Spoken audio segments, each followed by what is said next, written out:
Bien, dans cette vidéo, nous allons corriger le petit d de l'exercice numéro 39, page 146. Il s'agit de résoudre l'équation logarithme népérien de moins 3x égale logarithme népérien de x au carré moins 4. Alors, dans un premier temps, il faut déterminer le domaine de définition de l'équation, c'est-à-dire savoir pour quelle valeur de x l'équation existe. Donc, premièrement, l'équation existe ou a un sens, eh bien, si et seulement si le logarithme népérien de moins 3x existe et le logarithme népérien de x carré moins 4 existe. Si ces deux nombres ont un sens. Alors, le logarithme népérien d'un nombre existe si et seulement si il est strictement positif. Donc, si et seulement si moins 3x strictement positif et x carré moins 4 strictement positif. Alors, moins 3x strictement positif, ça fait x strictement négatif. Et là, on va aller assez vite. C'est une équation du second degré. Vous avez deux racines qui sont 2 et moins 2. Donc, c'est positif à l'extérieur des racines. C'est lorsque x appartient à l'intervalle moins l'infini moins 2 union 2 plus l'infini.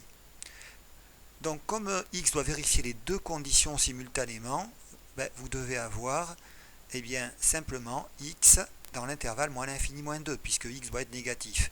On enlève l'intervalle 2 plus l'infini. Donc x appartient à l'intervalle moins l'infini moins 2.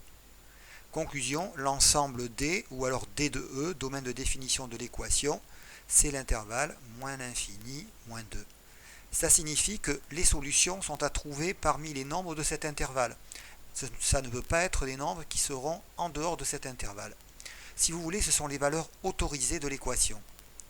Alors ensuite, l'équation, on va lui donner un nom, on va l'appeler E. L'équation E, elle est tout simplement équivalente en utilisant la propriété standard du cours. Je rappelle cette propriété, ln de A égale ln de B équivaut à A égale B, évidemment, quel que soit A, B strictement positif, évidemment. Donc là, ça va vous donner directement moins 3x est égal à x carré moins 4, voilà. Donc ici, vous avez une équation du second degré. Vous pouvez la réécrire en écrivant 0 égale x carré moins, moins 4, alors il vaut mieux mettre plus 3x moins 4. Donc cette équation du second degré, on peut la résoudre en utilisant delta ou bien la calculatrice, mais il y a une racine évidente. Donc la racine évidente, si on peut éviter de sortir la calculatrice, c'est d'autant mieux. C'est x1 égale 1. Et on sait que je rappelle que le produit des racines, ça vaut c sur a. Donc ici, ça fait moins 4 sur 1, ça fait moins 4. Bon, si vous avez une racine qui vaut 1, eh bien l'autre, elle va valoir forcément, ça sera x2 qui vaudra moins 4. Donc vous avez vos deux racines. Ça y est. Donc vous avez deux racines, attention, de l'équation du second degré. Mais est-ce que ces deux racines sont à garder pour l'équation E de départ? Eh bien, vous voyez que c'est là qu'il faut faire attention à l'ensemble de définition d'équation.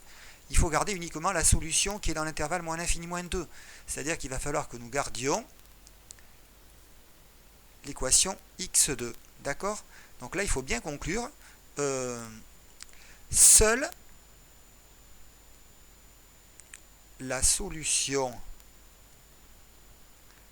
x égale moins 4 est à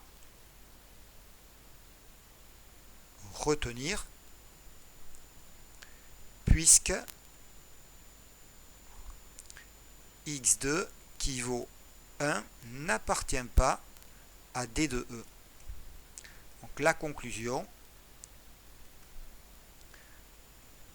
c'est que S, l'ensemble des solutions de E, on peut marquer, c'est pas nécessaire puisque finalement on cherche à résoudre l'équation E, mais si on veut bien préciser c'est l'équation E, on peut le mettre en indice comme ceci. S, c'est juste le nombre moins 4. Voilà. Et donc là, on voit bien l'intérêt d'avoir trouvé l'ensemble de définitions des deux. Sinon, on a une solution qui ne va pas être valable. Donc voilà pour cette petite équation.